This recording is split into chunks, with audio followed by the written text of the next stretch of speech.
This is TWiT. It's time for a call for help. On the line from Escondido, California, Jason. Hi, Jason. What's up, Jason? Hey. Are you a budding musician, my friend? Yes. Nice. What kind of music you like to make?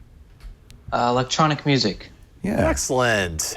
What are you using right now? You're using, I think you actually added that in here. It's, are you using Fruity Loops? Because you mentioned that by name, but that's a great platform. No. I'm currently using a Soundation Studio, which is online. Okay. Nice. And you want to open it up. It sounds like, well, what exactly are you looking for your setup? I'm looking for something that's more advanced and has better sounds and more realistic. Okay.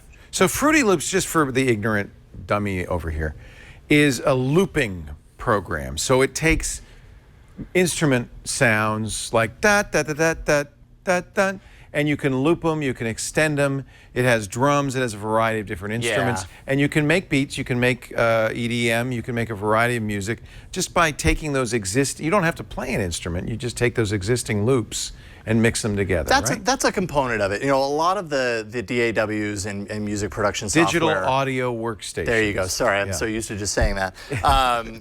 A lot of them started with very specific kind of niches. Fruity Loops, for example, kind of had a little bit of that. It was also kind of started as more like a drum machine approach. MIDI. Very involved with like drum machine programming that emulated a drum machine surface. Actually, this is how GarageBand started, frankly, and Logic. And then they open up, right? Another one was Acid. That was very specific to looping audio files like you're talking about. And then that opened up to become a fully functional DAW. So you could record a track, record a vocal. And actually, if you think about it, that's what you want. You don't want to just put down loops.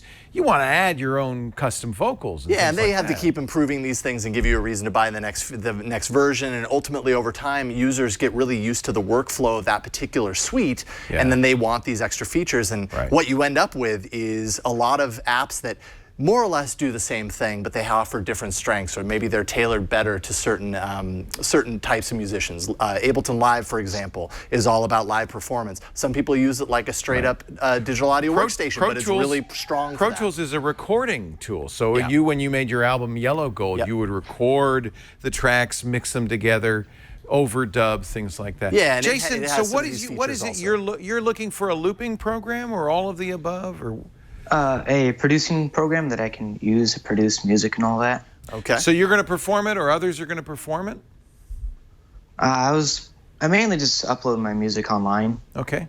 Sure, to SoundCloud, right? Do you upload to SoundCloud or wherever? I use Newgrounds and Bandcamp. Okay, Bandcamp's very awesome. popular. I love Bandcamp. So, what's your budget? $200. All right. I know exactly where you're at here, so I've got a couple of suggestions for you. When Jason was shorter, this is exactly what he needed. Us Jasons, we're very familiar with the creative music producing thing. So first of all, $200 isn't a lot when you're talking about some of the fully featured digital audio workstations.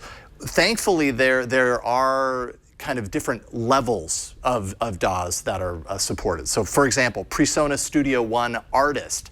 There's an artist level. It's kind of the mid-tier level of the DAW. It's $99.95, so it's $100. Has 30 native effects, has 5 virtual instruments. You know, you've got a drum sampler in there, full sampler, a few synthesizers. You said you wanted support for MP3 export. That's an additional $9.99, so you're still well under the $200. The other thing that you're probably going to want is external plugin support, so you can take in audio plugins, of which there are tons of free, high-quality audio plugins all over the map, VSTs and stuff that you can plug into here.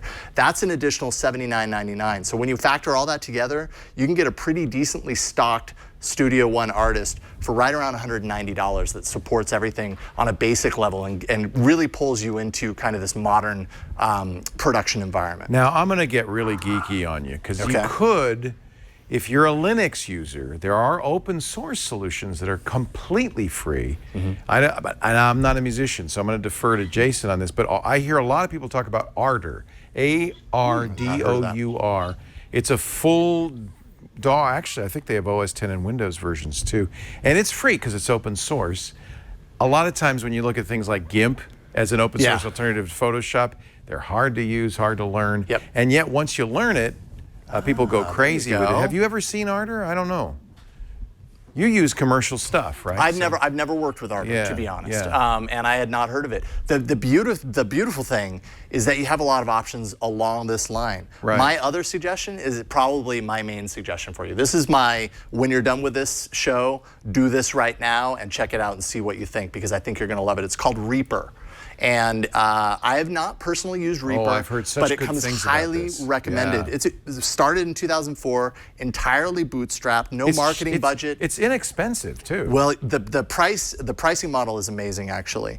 It's free with full unrestricted use, no time limit. They request, it's a request, that you purchase either a $60 license for private use or $225 license for commercial use after 60 days. But that is merely a request. So you could very well download this and use this. As long as you're not making money on it, you're in the clear. If you start making money, that's when you have to start thinking about paying $225 for the commercial license. But this is a really fantastic DAW. I've known many people that use this. It comes with a ton of effects, instruments. It even does notation editing.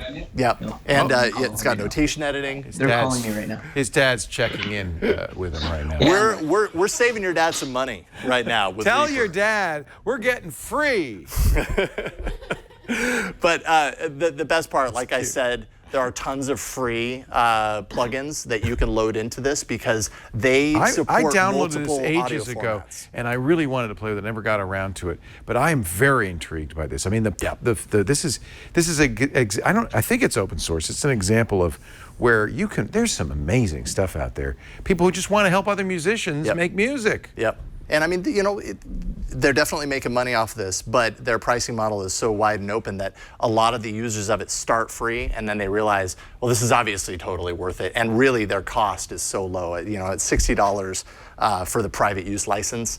Like, then you can afford to spend the additional $140 that you have left over in your budget to buy a couple of commercial plugins that fill the gaps of what you're looking for. This supports the standard VST for plugins. It supports a ton of formats, actually. So that's good. Audio units on Mac as well. Oh, that's great. So it really opens amazing. the playing field for you, and it's a really great option for you. Great find. Reaper, okay? REAPER.FM. Now, if I'm looking for to make money off of it, what would I be looking for then? Well, I mean, really, if you're taking Reaper as the example, that's what the commercial license is all about. That's still almost in your budget. Well, that's the thing. It's only $25 over your budget. It's $225 at that point. So maybe save up a little bit more. But I mean, the beauty is you can get this and get started right away, right? You're not going to make money using this immediately, but you can get it right now and start learning how to use it, and that's really important. You're going to have to spend some time to really understand the workflow of the DAW, and then, you know, by the time your Skrillex or whoever your hero is, you know, you can afford the $225. Send Dre some loops, some beats, and if he likes them, say, Dre, you got to give me the license for Reaper, and it's yours. That's how you do that. Yeah, right? It's a pretty fantastic DAW. I think you're going to love it. Wow, that's now impressive. Do those softwares come with lifetime updates, or is it just like online? I noticed that you called that out as far as that's concerned. Lifetime updates, like you might be able to find some DAWs that might offer that. In my plugging around, usually they don't necessarily support that out of the gate, but they give you upgrade pricing. So maybe the next major version comes out, and if you have a previous version, they give you X amount of a discount in order to upgrade.